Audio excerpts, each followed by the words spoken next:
वफाकी वजीर उमूर कश्मीर अली अमीन गंडापुर कहते हैं कि 25 तारीख को सिर्फ वोट नहीं डालना बल्कि अपनी आइंदा नस्लों के मुस्तकबिल का फैसला करना है। माजी के हुक्मरानों ने हमारे मुल्क को मुस्तकबिल को दाव पर लगाया। मंगला डैम के लिए अपनी आबाओ अजदाद की ज़मीनें देने वालों को आज तक कोई हिस्सा सिला नहीं मिला, इन्हें प्लॉट तक नहीं दिए गए। डडियाल में खिताब के दौरान अली अमीन गंडापुर का कहना था कि पहली बार पाकिस्तान को एक निडर और बेखौफ हुक्मरान मिला है।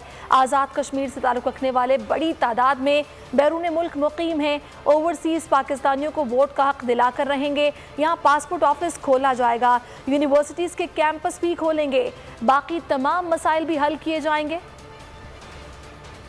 पाकिस्तान में ये जो पार्टियां हैं इनकी हुकूमतें रहीं, उन्होंने पाकिस्तान के साथ क्या किया?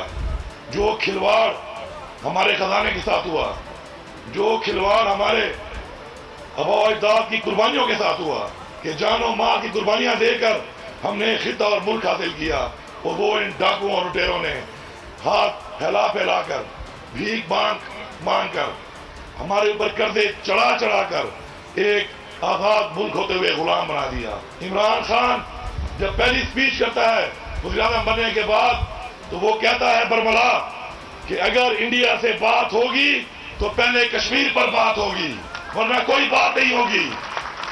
आज वो बरमला कहता है कि मैं अपने मुल्क के अंदर अपने मुल्क के लोगों का ख्याल करूंगा, मुझे किसी अमेरिका या किसी सुपर पावर की जरूरत नहीं है। मेरी सुपर पावर मेरी आवाम है।